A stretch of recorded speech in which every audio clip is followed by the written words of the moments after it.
E aí, galerinha, vamos que vamos de história hoje? Vamos estudar, né? Semana passada nós falamos sobre os outros grupos indígenas conhecidos como pré-colombianos. E aí nós falamos sobre os maias, os astecas e os incas. Nessa semana a gente vai falar sobre os grupos indígenas da América Portuguesa. E aí, sempre a gente estuda nas primeiras séries lá do terceiro, quarto, quinto ano, quando se fala de história do Brasil, a gente sempre fala do Tupi-Guarani, sempre os Tupis-Guaranis. Sendo que esses grupos, conhecidos como os Tupis-Guaranis, esses índios eram os índios que ficavam mais no litoral do Brasil, são os primeiros que têm contato com os portugueses. Por isso a gente fala muito mais neles. Mas as etnias que existiam no Brasil eram várias etnias, milhares de etnias, tá? E várias línguas diferentes e grupos diferentes. Nós no Brasil, por exemplo, vamos ter 4 grandes troncos linguísticos, né? Os primeiros 2 grandes são o Tupi e os Macro-G, e nós vamos ter também os Caraíbas, né? E também outro grupo chamado de Aruaques. Esses são os principais troncos linguísticos. Tronco linguístico quer dizer de uma língua principal sai várias ramificações de língua. Igual a nossa língua portuguesa sai do tronco latino que pertence ao tronco indo-europeu. Então, isso é para ver como que são vários povos diferentes, várias línguas diferentes. Esses tupis-guaranis chamavam os índios que ficavam mais no interior de tapuias. E há uma dificuldade, claro, de a gente, por exemplo, alguns grupos a gente conhece, mas há uma mistura, às vezes, de entendimento quando a gente fala de um mesmo grupo, por causa da dificuldade, porque a gente conhece a cultura indígena no início, é uma cultura mais oral. Os indígenas brasileiros, eles não tinham, né, a forma, o hábito de escrever de uma linguagem escrita. Então, a gente vai ver alguns grupos sendo confundidos. A gente vai ter vários grupos indígenas, por exemplo, no próprio estado do Rio de Janeiro. Os Tamoios, os Tupinambás, os Tupis, né, os Goitacazes. E aqui, por exemplo, na Baixada Fluminense, os Jacutingas, por exemplo, né, são os grupos indígenas mais importantes dessa região. Tanto que tem até um bairro lá em Mesquita, conhecido como Jacutinga, em homenagem a esses grupos indígenas aí que, né, foram os bravadores dessa região. Bem, a gente vai ver, né, nos nossos índios brasileiros, nessa América Portuguesa, você não vai ter grandes estruturas, como você vai ver nas cidades astecas ou nas cidades incas e mais.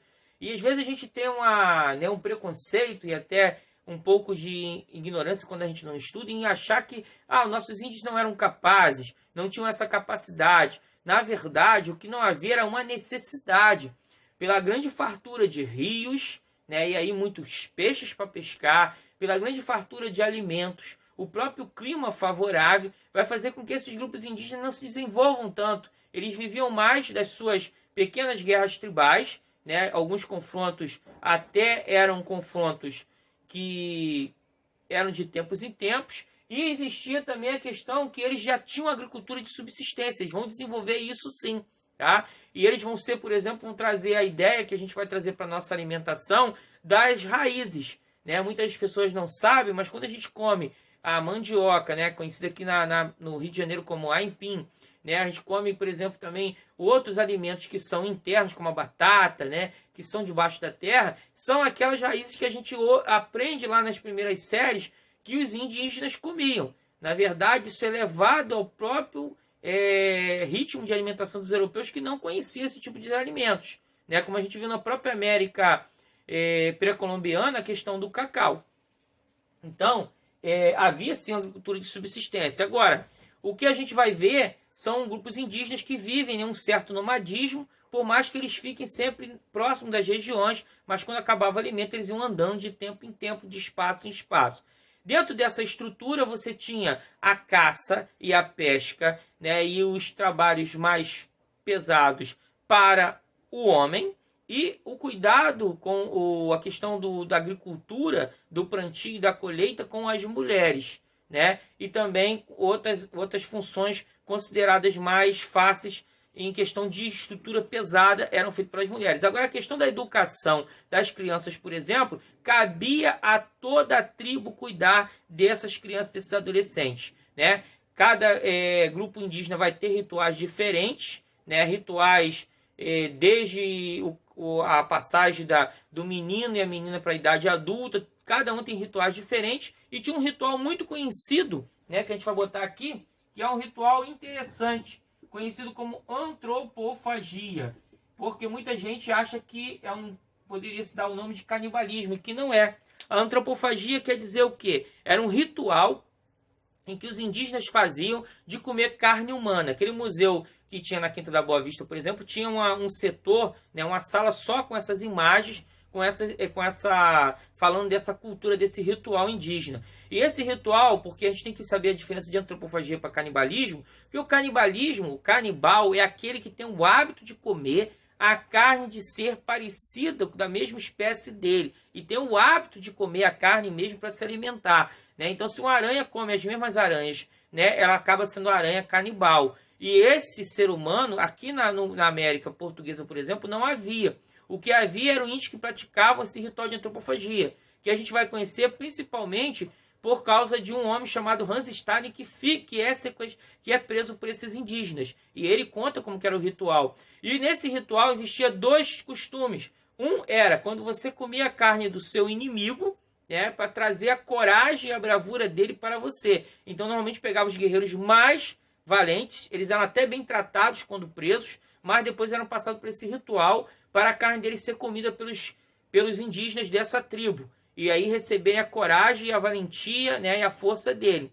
E outros grupos faziam esse ritual também para poder comer a carne daquelas pessoas queridas, para manter parte desses ancestrais dentro deles. Então era uma questão ritualística, né, e que tinha dois sentidos essa antropofagia. Bem, então não confunda antropofagia com canibalismo, porque existiam índios canibais, por exemplo, na Austrália, tá? Em alguns locais também, mas aqui no Brasil não. Bem, outro papel interessante são os jesuítas. São os padres que vão fundar os aldeamentos conhecidos como reduções ou missões para poder ensinar a vida coletiva desses grupos indígenas e cristianizar eles, catequizar eles. É claro que esses jesuítas vão entrar numa luta muito grande contra os colonos portugueses para proteger os índios, mas ao mesmo tempo eles queriam proteger para poder, né, colocar o ensino cristão, né, impor esse ensino cristão a esses indígenas que eram considerados selvagens, né, e também ensinar, né, algumas profissões. Eles era uma forma mesmo de educacional dessas reduções e missões, por mais que a gente sabe que era uma imposição. Os indígenas não tinham direito a acreditar nas suas crenças, nem viver da forma que já tinham o hábito de viver. As lideranças indígenas, você tinha muito o cacique Omorubixaba, que era o nome que se dava ao grande líder.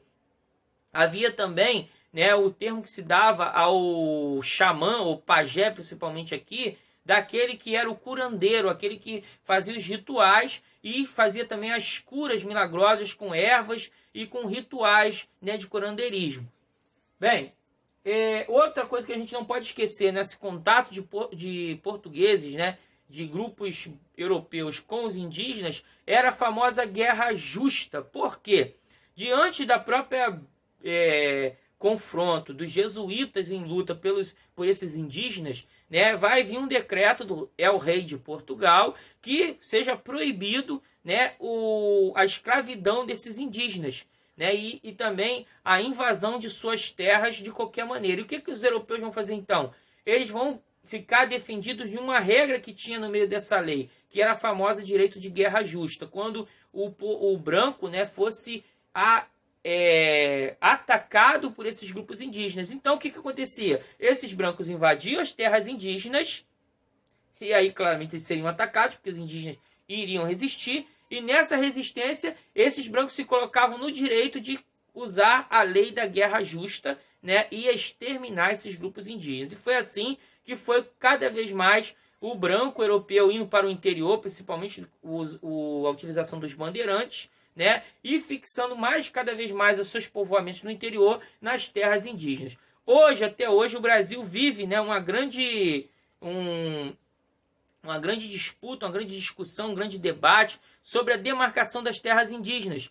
Porque por mais que a Constituição de 1988, a Constituição Cidadã, trouxe, né, os direitos dos indígenas, principalmente as suas terras, a gente ainda há um grande debate, um grande questionamento de grupos, né, principalmente de poderosos agricultores e até mineradores que vão invadindo essas terras indígenas para poder ou tomar para plantio, né, ou para descobrir minerais nessas terras. E essa invasão ela tem sido contínua, né? Então, até hoje, há grupos, né, ONGs, instituições que lutam por esses direitos dos indígenas, que até hoje são, né, feridos e são covardemente, né, impostos pelo branco, pelo hoje brasileiros, em cima de outros brasileiros que ainda carregam essa característica cultural dos indígenas. Bem, nós temos, por exemplo, o Parque Nacional do Xingu, né, que é um grande espaço dos indígenas que ainda permanece, e existem tribos indígenas espalhadas pelos 4 cantos do Brasil, né, sendo que alguns grupos já